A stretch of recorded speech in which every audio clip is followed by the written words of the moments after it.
On a cold February morning in Maple Hollow, Virginia, population just over 4,000, a man everyone knew was found dead inside his pickup truck, slumped over the steering wheel, a single bullet wound to the chest. His name was Daniel Whitaker, 53 years old, father, husband, business owner, and the man whose death would turn this quiet town inside out. Because, as detectives soon discovered, almost everyone close to Daniel had something to hide. It was just after 6:40 a.m. when a mail carrier noticed Daniel's truck parked halfway off the old service road, headlights still on, driver's side window shattered. At first glance, it appeared to be a carjacking or roadside robbery. His wallet was missing. His phone was gone. But inside the truck, police found something strange. Daniel's wedding ring, sitting neatly in the cup holder. Almost as if he'd taken it off himself. Daniel wasn't the kind of man who made enemies. At least, not publicly. He ran a small auto parts trading business that had been in his family for decades. He sponsored the local baseball team. He taught Sunday school. To Maple Hollow, he was a good man, dependable, steady, a pillar of the community. But good men have secrets. And Daniel's life, investigators soon learned, was layered with them. Daniel had been married to Margaret Whitaker for 28 years. By all accounts, they were a loyal couple, though their daughter, Emily, now 23, said they hadn't really been together for years. Friends described Margaret as quiet but sharp, reserved, and some said she'd grown distant ever since Emily dropped out of college 2 years earlier. That same year, Margaret discovered Daniel had been helping another woman financially, an employee named Claire Jennings, who had recently gone through a divorce. Claire insisted it was just help. Money for rent, groceries. But Margaret didn't believe that. A week before his death, Daniel met with Dean Porter, a mechanic and former business partner. The two had fallen out years earlier over a late delivery that came in after work hours. Daniel had noticed something odd that night. Boxes labeled for brake pads, filled with powder-wrapped packages. When he confronted Dean, the truth hit him harder than a wrench to the skull. Dean had been using their business shipments to move drugs across state lines. Daniel threatened to report the incident to the police. Dean begged him to stay quiet, swore he'd stop, said they'd lose everything. But Daniel couldn't live with the lie. The next morning, he filed the paperwork to dissolve the partnership. It broke the business in half.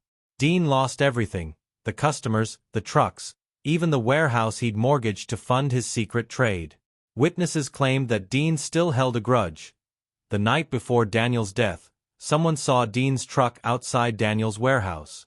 When police questioned him, Dean admitted to visiting, but claimed Daniel wasn't there.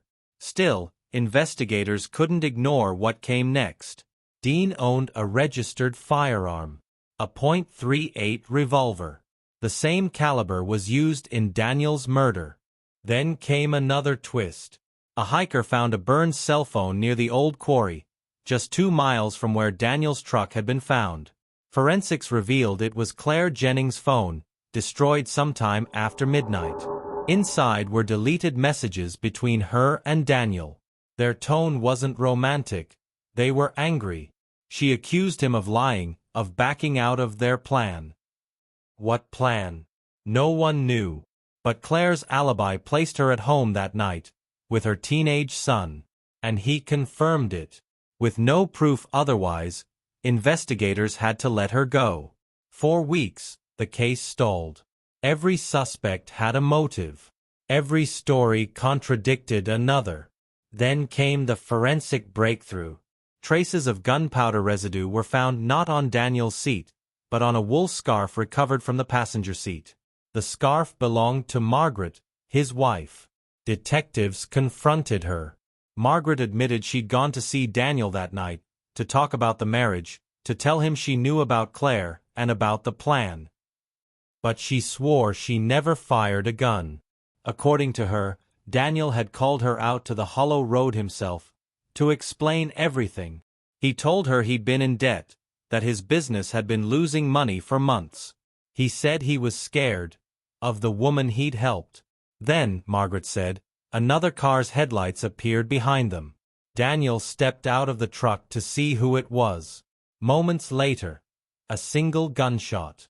She ran. Detectives checked traffic cameras near the highway exit. At 12:14 a.m., a dark sedan matching Dean Porter's car was recorded heading away from Hollow Road. When police searched Dean's home, they found a revolver buried in his workshop floorboards. It was the same weapon that killed Daniel Whitaker. Dean confessed, but the story he told stunned everyone.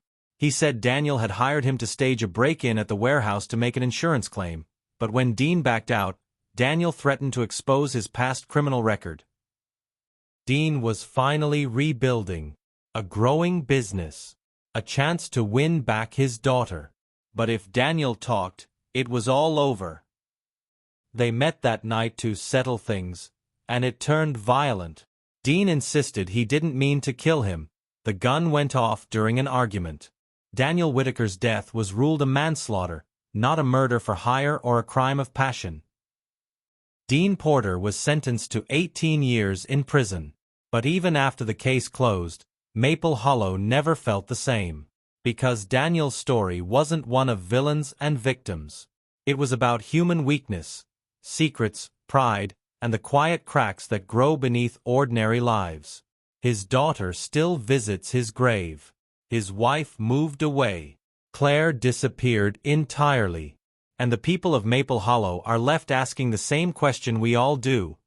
When something like this happens in a place that's supposed to be safe, how well do we really know the people we love? And if pushed far enough, could we become them? If you were Dean Porter, what would you have done? Do you think this was a case of manslaughter?